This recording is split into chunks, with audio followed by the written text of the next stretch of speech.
नमस्कार दोस्तों, स्वागत करता हूं आपका अपने YouTube चैनल पर। आज के इस वीडियो में हम देखेंगे कुछ महत्वपूर्ण प्रश्न जो कि आपके आने वाले टीजीटी पीजीटी एग्जाम के लिए बहुत ही हेल्पफुल होंगे।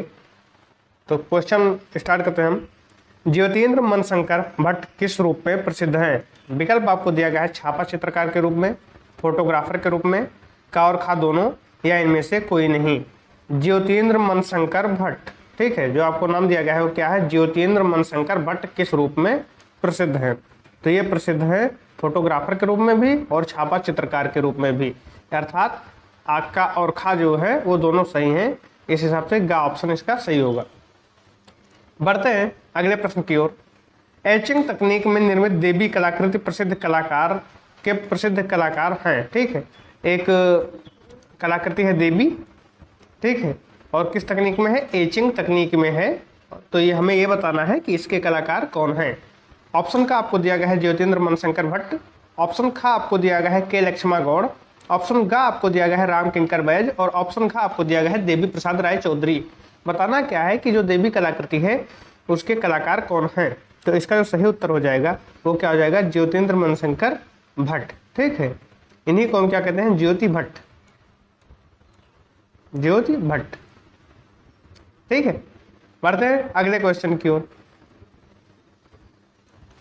29 नवंबर 2018 को भारत में सुदबी की नीलामी में सदानंद बाकरे की 1950 के दशक की शीर्षक विहीन कांस्य प्रतिमा कुल कितने रुपए में बिकी?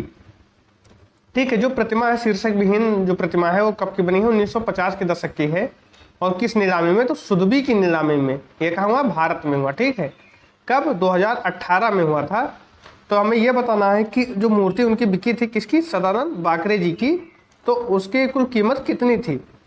विकल्प आपको दिया गया है। का विकल्प है जो है वो 1.88 करोड़, खा जो है वो 40 करोड़, गा जो है वो 60 लाख, और घा जो है वो 12.5 करोड़। तो क्या इसका सही उत्तर हो जाएगा? 1.88 करोड़, यानी ऑप्शन का इसका राइट आंसर हो जाएगा। बढ़ते हैं अगले प्रश्न की ओर। भारत के मुद्रण चित्रकार हैं। ऑप्शन का है मनीष पुष्कले, ऑप्शन का है विष्णु चिंचालकर, ऑप्शन का है दयानी कृष्ण, और ऑप्शन का है के लक्ष्मा गौड़। भारत के मुद्रण चित्रकार, ठीक है। मुद्रण चित्रकार कौन है? तो वो आपके कौन है? के लक्ष्मा गौड़ जी हैं, ठीक। बढ़ते हैं नेक्स्ट क्वेश्चन की ओर। के लक्ष्मा गौड़ का जन्म 1940 ईस्वी में कहाँ हुआ था? यहां से आपको एक क्वेश्चन ये क्लियर हो रहा है कि के लक्ष्मा गौड़ जी का जन्म कब हुआ था? 1940 में हुआ था। उसके बाद जो हमसे ये पूछ रहा है वो उनका जन्म स्थान पूछ रहा है या जन्म स्थल पूछ रहा है कि कहाँ हुआ था। ऑप्शन आपको दिया गया है आंध्र प्रदेश के निजामपुर में, ऑप्शन खा है आपका उत्तर प्रदेश के गोरखपुर में, ऑप्शन गा है बंगाल के बांकुरा में, और ऑप्शन घा है महाराष्ट्र के वर्ली में। के लक्ष्मा गौड़ जी का जन्म सन 1940 में कहाँ हुआ था? तो उनका जन्म आंध्र प्रदेश के निजामपुर में हुआ था। ऑप्शन का इसका क्या हो जाएगा? राइट आंसर हो जाएगा। बढ़ते हैं अगले प्रश्न की ओर। पीबी जानकी राम किस रूप में प्रसिद्ध हैं? ऑप्शन का है छापाकार के रूप में, ऑप्शन खा है मूर्तिकार के रूप में, ऑप्शन गा है कला इतिहासकार के रूप में, और ऑप्शन घा है चित्रकार के रूप में। तो पीबी जानकी राम जो है वो किस रूप में प्रसिद्ध है? तो वो एक मूर्तिकार के रूप में प्रसिद्ध है। ऑप्शन खा इसका राइट आंसर हो जाएगा। बढ़ते हैं अगले प्रश्न की ओर। मैडोना एंड चाइल्ड तथा फ्लूट प्लेयर किस कलाकार की एक प्रमुख रचना है? ऑप्शन का आपको दिया गया है एक्का यादगिरी की है, ऑप्शन खा आपको दिया गया है डॉक्टर विनीता भट्ट की है, ऑप्शन गा है आपका तारा थापा की है, और ऑप्शन घा है आपका पीबी जानकी राम की है। तो ये जो रचना है मैडोना एंड चाइल्ड तथा फ्लूट प्लेयर जो है वो किस कलाकार की रचना है? तो वो पीबी जानकी राम जी की रचना है। ऑप्शन घा क्या हो जाएगा? इसका सही उत्तर हो जाएगा। बढ़ते हैं अगले प्रश्न की ओर। 1958 ईस्वी में प्रसिद्ध मूर्तिकार अमरनाथ सहगल द्वारा निर्मित कांस्य मूर्ति अनसुनी चीखें कहाँ संग्रहित है? तो प्रश्न पर अगर हम ध्यान दें तो यहाँ से दो चीजें हमें क्लियर होती हैं कि जो अमरनाथ सहगल जी की रचना है वो क्या है? अनसुनी चीखें। या अगर आपसे पूछे कि अनसुनी चीखें किसकी रचना है तो अमरनाथ सहगल जी की है। कब निर्मित की गई है? तो ये 1958 में निर्मित की गई है। अब ये प्रश्न हमसे क्या पूछ रहा है कि जो मूर्ति है अनसुनी चीखें वो रखी कहाँ है? ठीक है। एक चीज और है कि जो अनसुनी चीखें उनका अगर प्रश्न पूछता है कि माध्यम क्या है तो उसका माध्यम क्या है? कांस्य, ठीक। तो प्रश्न आप देखते हैं कि जो अनसुनी चीखे कांस्य मूर्ति है वो कहाँ संग्रहित है। तो आपको विकल्प आपको दिया गया है उदयपुर संग्रहालय उदयपुर में, गंगा स्वर्ण जयंती संग्रहालय बीकानेर में, ऑप्शन का आपको दिया गया है राष्ट्रीय आधुनिक कला संग्रहालय नई दिल्ली में, और ऑप्शन का आपको दिया गया है गुजरी महल संग्रहालय ग्वालियर में। तो ये आपका कहाँ से संग्रहित है, राष्ट्रीय आधुनिक कला संग्रहालय नई दिल्ली में आपका क्या है, कांस्य मूर्ति अनसुनी चीखे संग्रहित हैं। ऑप्शन का इसका राइट आंसर हो जाएगा। बढ़ते हैं नेक्स्ट क्वेश्चन की ओर। वह मूर्तिकार जो एक कवि भी है, ऑप्शन का है अमरनाथ सहगल, ऑप्शन का है पीबी जानकी राम, ऑप्शन का है राम किंकर बैज, और ऑप्शन का है आपका देवी प्रसाद राय चौधरी। हमें बताना है कि एक मूर्तिकार था जो कवि भी था, तो वो मूर्तिकार कौन है। तो इसका जो राइट आंसर हो जाएगा वो आपका ऑप्शन का हो जाएगा अमरनाथ सहगल जी वो मूर्तिकार हैं जो एक कवि भी थे। बढ़ते हैं अगले प्रश्न की ओर। प्रसिद्ध मूर्तिकार एक्का यादगिरी का जन्म 1940 ईस्वी में कहाँ हुआ था। ऑप्शन का आपको दिया गया है चेन्नई में, ऑप्शन का आपको दिया गया है हैदराबाद में, ऑप्शन का आपको दिया गया है कोलकाता में, और ऑप्शन का आपको दिया गया है गोवा में। ठीक है, यहाँ पर एक प्रश्न हमारा और क्लियर हो जा रहा है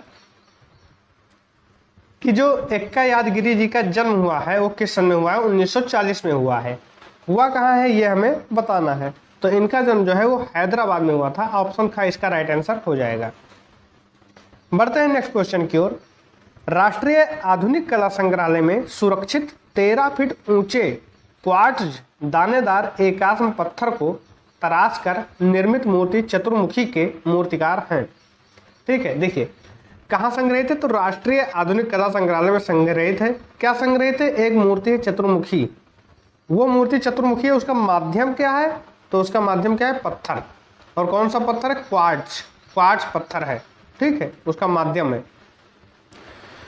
तो उसकी ऊंचाई कितनी है, तो इसकी ऊंचाई 13 फीट है। तो एक क्वेश्चन से हमें इतना क्लियर हो रहा है। अब जो एक क्वेश्चन हमसे पूछ रहा है यहाँ पर, उसका हमें आंसर बताना है। तो उसके लिए विकल्प इन्होंने दिया है कि अमरनाथ सहगल हैं मूर्तिकार, या डीपी राय चौधरी हैं, या फिर राम बी सुतार हैं, या एक्का यादगिरी हैं।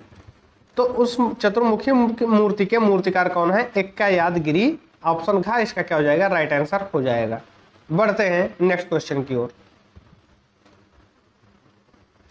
किस भारतीय चित्रकार ने सर्वप्रथम लोक कला को आधुनिक रूप दिया। ऑप्शन का है नंदलाल बोस, ऑप्शन का है राजा रवि वर्मा ने, ऑप्शन का है जामिनी राय ने, और ऑप्शन का है रविन्द्रनाथ टैगोर ने। जब भारतीय चित्रकारों में लोक कला की बात आती है तो सबसे प्रसिद्ध नाम आता है आपका यामिनी राय या जामिनी राय। ऑप्शन का इसका क्या हो जाएगा, राइट आंसर हो जाएगा। ठीक है, तो जामिनी राय ने क्या किया है, लोक कला को आधुनिक रूप देने का काम किया है। बढ़ते हैं अगले क्वेश्चन की ओर। इंटेग्रियो तकनीक में निर्मित छापा चित्र भंवर के कलाकार हैं। ऑप्शन का है राधा चरण बाग जी, ऑप्शन का है रुद्रहन जी, ऑप्शन का है मनेंद्र भूषण गुप्ता, और ऑप्शन का है आपका कृष्ण रेड्डी। तो भंवर के जो कलाकार हैं वो कौन है, कृष्ण रेड्डी हैं।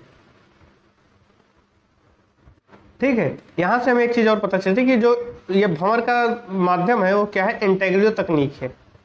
ठीक है, किस तकनीक में बनाया गया, तो इंटेग्रियो तकनीक में। नेक्स्ट है आपका pastorate, water release, whirlpool, wave and reflection किसकी प्रसिद्ध कलाकृतियां हैं। ऑप्शन का है आपका कृष्ण रेड्डी, ऑप्शन का है आपका अमरनाथ सहगल, ऑप्शन का है आपका लक्ष्मी सिंह राजपूत, और ऑप्शन का है आपका हेमंत मिश्र। तो इसका जो आंसर हो जाएगा वो आपका क्या हो जाएगा, कृष्ण रेड्डी। ऑप्शन का इसका राइट आंसर हो जाएगा। बढ़ते हैं नेक्स्ट क्वेश्चन की ओर। प्रसिद्ध छापा चित्रकार व मूर्तिकार कृष्ण रेड्डी का जन्म 1925 में कहाँ हुआ था। क्वेश्चन को ध्यान से देखिए, यहाँ से पता चलता है कि कृष्ण रेड्डी क्या थे, तो छापा चित्रकार व मूर्तिकार थे। इनका जन्म 1925 में हुआ था। अब जो ये प्रश्न कह रहा है वो पूछ ये रहा है कि इनका जन्म स्थान क्या है। ऑप्शन का आपको दिया गया है चिन्नूर आंध्र प्रदेश है, ऑप्शन का है आपका जौनपुर उत्तर प्रदेश है, ऑप्शन का है आपका चेन्नई तमिलनाडु है, और ऑप्शन का है आपका पणजी गोवा है। तो इसका जो राइट आंसर हो जाएगा वो आपका क्या हो जाएगा, चिन्नूर आंध्र प्रदेश में 1925 में प्रसिद्ध चित्रकार व मूर्तिकार कृष्ण रेड्डी जी का जन्म हुआ था। ऑप्शन का इसका राइट आंसर हो जाएगा। बढ़ते हैं नेक्स्ट क्वेश्चन की ओर। वह भारतीय प्रिंट मेकर जो न्यूयॉर्क विश्वविद्यालय में कला के प्रोफेसर व मुद्रण विभाग के निदेशक रहे। ठीक है, यहाँ दो चीजें क्लियर हो रही हैं। एक तो प्रिंट जो हमें नाम पता चलेगा वो प्रिंट मेकर हैं, और वो कहाँ के प्रोफेसर थे, तो न्यूयॉर्क विश्वविद्यालय में कला के प्रोफेसर थे, और वह मुद्रण विभाग के क्या थे, निदेशक थे। अब उनमें से कौन सा कलाकार है जो आपको विकल्प दिया गया है? ऑप्शन का है मुकुल चंद्र डे, ऑप्शन का है अनुपम सूद, ऑप्शन का है कृष्ण रेड्डी, और ऑप्शन का है आपका नंदलाल बोस। कौन से कलाकार हैं जो प्रिंट मेकर भी हैं, न्यूयॉर्क विश्वविद्यालय में कला के प्रोफेसर भी थे, और वह मुद्रण विभाग के निदेशक भी थे? तो इसका जो सही उत्तर हो जाएगा वो आपका क्या हो जाएगा? कृष्ण रेड्डी। ऑप्शन का इसका राइट आंसर हो जाएगा। बढ़ते हैं अगले प्रश्न की ओर। अनुपम सूद की प्रसिद्धि किस रूप में है? ऑप्शन का है छापा चित्रकार के रूप में, ऑप्शन का है मूर्तिकार के रूप में, ऑप्शन का है लिथोग्राफर के रूप में, और ऑप्शन का है आपका वास्तुकार के रूप में। अनुपम सूद की प्रसिद्धि किस रूप में है? तो इनकी जो प्रसिद्धि है वो छापा चित्रकार के रूप में है। ऑप्शन का इसका राइट आंसर है। बढ़ते हैं नेक्स्ट क्वेश्चन की ओर। रंगीन इंटेंग्लियो प्रिंट ऑटम किसका है? ठीक है, तो ऑप्शन का आपको दिया गया है कृष्ण रेड्डी, ऑप्शन का आपका दिया गया है सोमनाथ होर, ऑप्शन का आपको दिया गया है अनुपम सूद, और ऑप्शन का आपको दिया गया है मुकुल चंद्र डे। ठीक है, तो ये किसकी रचना है? तो ये रचना है अनुपम सूद की। ऑप्शन का इसका राइट आंसर हो जाएगा। बढ़ते हैं अगले क्वेश्चन की ओर। दिल्ली पॉलिटेक्निक का कला विभाग कब स्थापित हुआ था? ऑप्शन का है 1943 में, ऑप्शन का है 1942 में, ऑप्शन का है 1947 में, और ऑप्शन का है आपका 1966 में। तो ये जो दिल्ली पॉलिटेक्निक का जो कला विद्यालय है उसकी स्थापना कब हुई थी? तो 1942 में। ऑप्शन का इसका राइट आंसर हो जाएगा। बढ़ते हैं अगले प्रश्न की ओर। कला जीवन को प्रदीप्त है, यहाँ क्या होगा? कला जीवन का प्रदीप्त है का आदर्शवाद किस कला ग्रुप का है? ऑप्शन का है दिल्ली शिल्पी चक्र, ऑप्शन का है पैक का है, ऑप्शन का है ग्रुप 1890, और ऑप्शन का है बॉम्बे ग्रुप। क्या है? एक वाक्य है कला जीवन का प्रदीप्त है, ये एक आदर्श वाक्य है, और ये किसी एक कला समूह का आदर्श वाक्य है। हमें यही बताना है कि उस कला समूह का क्या नाम है। तो उस कला समूह का जो नाम है वो आपका क्या है? दिल्ली शिल्पी चक्र। ऑप्शन का इसका क्या हो जाएगा? राइट आंसर हो जाएगा। नेक्स्ट है तोते के साथ लड़की किसका चित्र है? विकल्प का आपको दिया गया है जगदीश स्वामीनाथन का, विकल्प खा है आपका जया अप्पा स्वामी का, विकल्प गा है आपका सतीश गुजराल का, और विकल्प घा है आपका राम कुमार का। तो इसका जो राइट आंसर हो जाएगा वो आपका क्या हो जाएगा? जया अप्पा स्वामी का जो एक चित्र है वो क्या है? उसका शीर्षक क्या है? तोते के साथ लड़की। नेक्स्ट क्वेश्चन है आपका कि 80 घाट कैनवास पर तैल और मिश्रित माध्यम। 80 घाट का क्या है? कैनवास पर तैल और मिश्रित माध्यम है। किसका चित्र है? 80 घाट किसका चित्र है? और विकल्प का है आपका रीना सिंह का है, विकल्प खा है आपका सीता सुधाकर का है, विकल्प गा है आपका डॉक्टर स्नेह गंगल का है, और विकल्प घा है आपका डॉक्टर ज्योति अग्रवाल का है। ठीक है, 80 घाट जिसका माध्यम क्या है? कैनवास पर तैल और मिश्रित माध्यम। ठीक है, तो इसका जो सही उत्तर हो जाएगा वो आपका ऑप्शन का हो जाएगा रीना सिंह का ये चित्र है। क्या 80 घाट जो है वो किसका चित्र है? रीना सिंह का चित्र है। बढ़ते हैं अगले प्रश्न की ओर। हॉर्स 1993 में बनी है मूर्ति शिल्प है। ऑप्शन का है सतीश गुजराल का, ऑप्शन खा है डीपी राय चौधरी का, ऑप्शन का है आपका शंखो चौधरी का, और ऑप्शन घा है आपका राघव कनेरिया का। हार्स जो एक मूर्ति शिल्प है जो कि जिसका निर्माण 1993 में हुआ है वो किसकी रचना है? तो ये सतीश गुजराल की रचना है। ऑप्शन का इसका राइट आंसर हो जाएगा। नेक्स्ट है सतीश गुजराल की 1947-48 ईस्वी की एक चर्चित पेंटिंग जिसमें विलाप, अवसाद और विभाजन की एक गहरी त्रासदी दिखाई देती है, कौन सी है?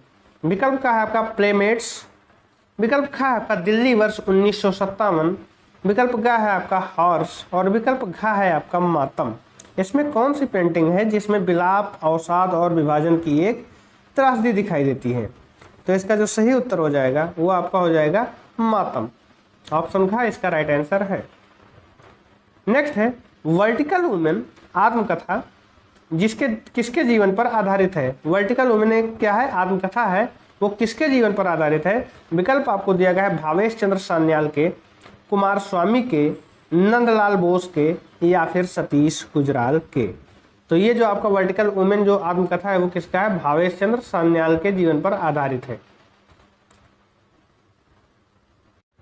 तो इस वीडियो में बस इतना ही, मिलते हैं अगले वीडियो में नए टॉपिक के साथ। धन्यवाद।